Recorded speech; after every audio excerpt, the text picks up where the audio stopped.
ओम श्री गणेशाय नमः। जय पार्वती शंकर। हरतालिका तीज का व्रत भाद्रपद के शुक्ल पक्ष की तृतीया को किया जाता है। इसकी कथा कुछ इस प्रकार है। श्री परम पावन भूमि कैलाश पर्वत पर विशाल वट वृक्ष के नीचे भगवान शिव पार्वती एवं सभी गणों सहित अपने बाघंबर पर विराजमान थे। बलवान वीरभद्र, भृंगी, श्रृंगी, नंदी आदि अपने अपने पैरों पर सदाशिव के दरबार की शोभा बढ़ा रहे थे। गंधर्व गण, किन्नर, ऋषि हर भगवान की अनुष्टुप छंदों की स्तुति गान कर वाद्यों के बजाने में संलग्न थे। इस शुभ अवसर पर महारानी पार्वती जी ने भगवान शिव से दोनों हाथ जोड़कर प्रश्न किया कि हे महेश्वर, मेरे बड़े सौभाग्य हैं जो मैंने आपके जैसे पति को पाया है।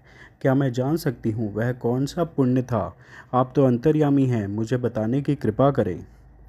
पार्वती जी की ऐसी प्रार्थना सुनने पर शिव जी बोले, हे प्रिय, तुमने अति उत्तम पुण्य का संग्रह किया था जिसे तुमने मुझे प्राप्त किया है। वह अति गुप्त है, फिर भी तुम्हारे आगे प्रकट करता हूँ। भाद्रपद माह के शुक्ल पक्ष के तीज का व्रत हरताल के नाम से प्रसिद्ध है। यह व्रत जैसे तारागणों में चंद्रमा, नवग्रह में सूर्य, वर्णों में ब्राह्मण, नदियों में गंगा, पुराणों में महाभारत, वेदों में साम, इंद्रियों में मन, ऐसा ही यह व्रत श्रेष्ठ है। जो तीज हस्त नक्षत्र युक्त पड़े तो वह और भी महान पुण्यदायक होती है। ऐसा सुनकर पार्वती जी ने पूछा, हे महेश्वर, मैंने कब और कैसे यह तीज का व्रत किया था? विस्तार के साथ मुझे सुनाने की कृपा करें।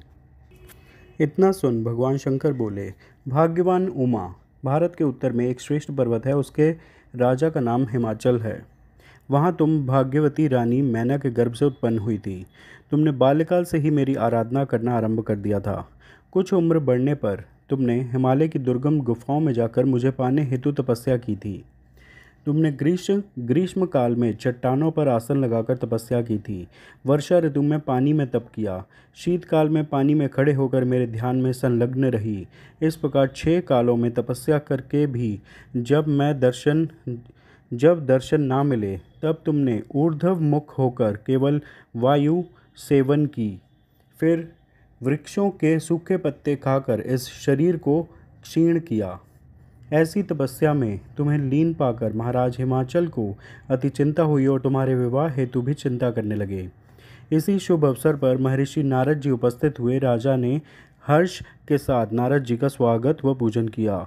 उपस्थित होने का कारण जानने के इच्छुक हुए नारद जी ने कहा, राजन, मैं भगवान विष्णु का भेजा गया हूँ। मैं चाहता हूँ कि आपकी सुंदर कन्या को योग्य वर प्राप्त हो।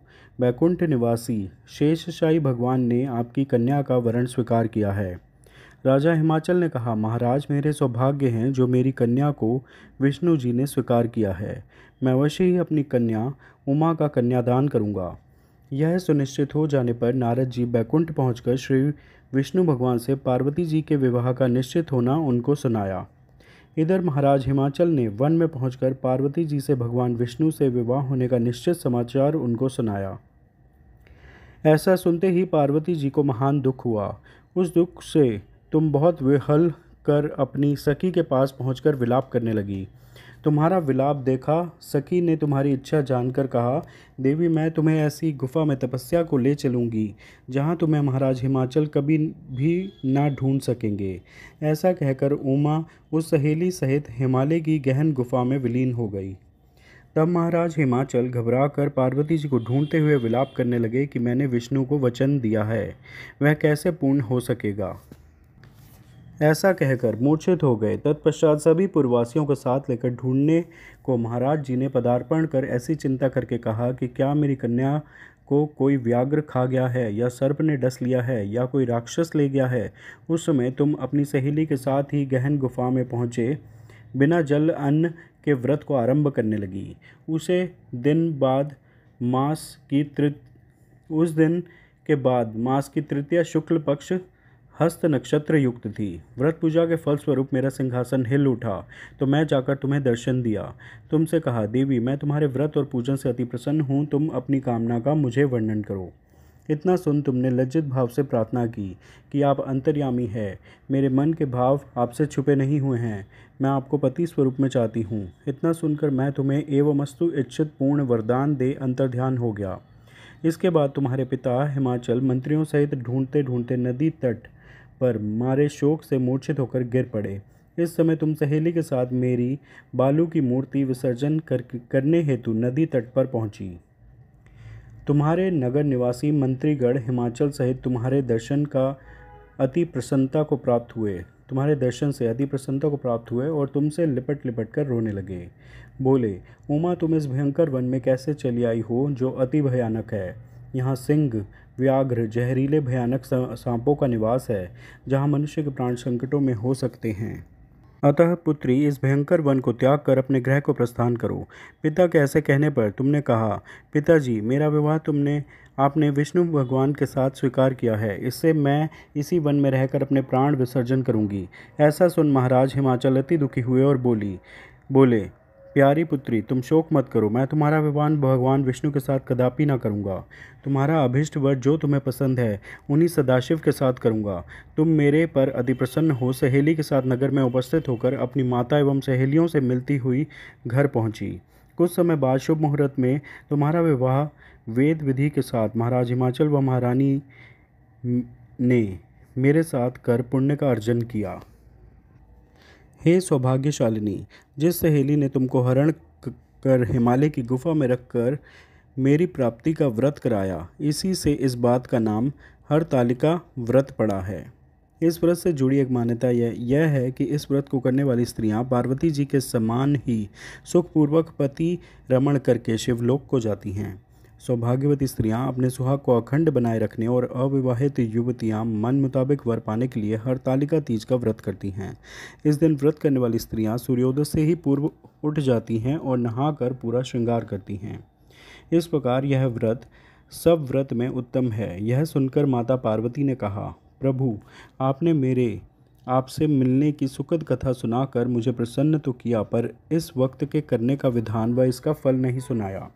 कृपा करके मुझे इसके करने की विधि वह अलग अलग फल भी सुनाइए। इतना सुनकर भगवान सदाशिव ने कहा, प्रिय, इस व्रतराज का फल सुना रहा हूँ। वह सौभाग्यशाली नारी व पति चाहने वाली कन्याओं को करना चाहिए। यह व्रत भाद्रपद के शुक्ल पक्ष की द्वितीया की शाम को आरंभ कर तीज का व्रत धारण करें। यह व्रत निराहार अर्थात बिना आहार और निर्जला होकर रखना चाहिए। भगवान शिव पार्वती की प्रतिमा सुवर्ण की स्थापना करके केले, पुष्प आदि के खंभे स्थापित कर रेशमी वस्त्र के चांदोबा तान कर बंधनवार लगाकर भगवान शिव का बालू का लिंग स्थापित करके पूजन, वैदिक मंत्र, स्तुति, गान, वाद्य, शंख, मृदंग आदि से रात्रि जागरण करना चाहिए। भगवान शिव के पूजन के बाद फल, फूल, पकवान, लड्डू, मेवा, मिष्ठान तरह के भोग की सामग्री समर्पण करें। फिर ब्राह्मणों को द्रव्य, अन्न, वस्त्र आदि का दान श्रद्धा युक्त देना चाहिए। रेत के शिवलिंग बनाए हैं तो उनका जलाशय में विसर्जन किया जाता है और खीरा खाकर व्रत को संपन्न किया जाता है। भगवान शिव को हर वस्तु को सिद्ध पंचाक्षरी मंत्र नमः शिवाय से समर्पित करना चाहिए। भगवान के सामने प्रेषित करें।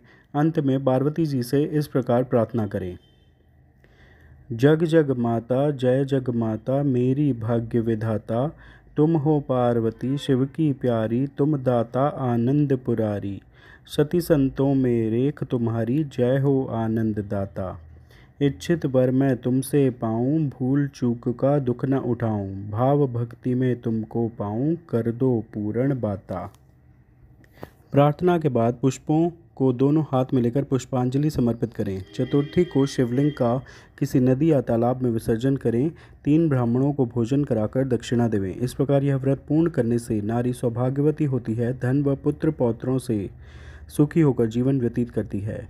कन्याओं के व्रत करने से कुलीन धनवान वर को प्राप्त होने का सौभाग्य प्राप्त होता है। हे देवी, जो सौभाग्यवती नारी इस व्रत को नहीं धारण करती वह बार बार वैधव्य एवं पुत्र शोक को प्राप्त होती है। जय शिव शंकर। ओम नमः शिवाय। बोलिए हर हर महादेव, हर हर महादेव, हर हर महादेव। जय गौरी शंकर। कथा आपको अच्छी लगी हो तो कृपया इसे लाइक व शेयर ज़रूर कीजिए। साथ ही में चैनल सब्सक्राइब करें। धन्यवाद। जय गौरी शंकर।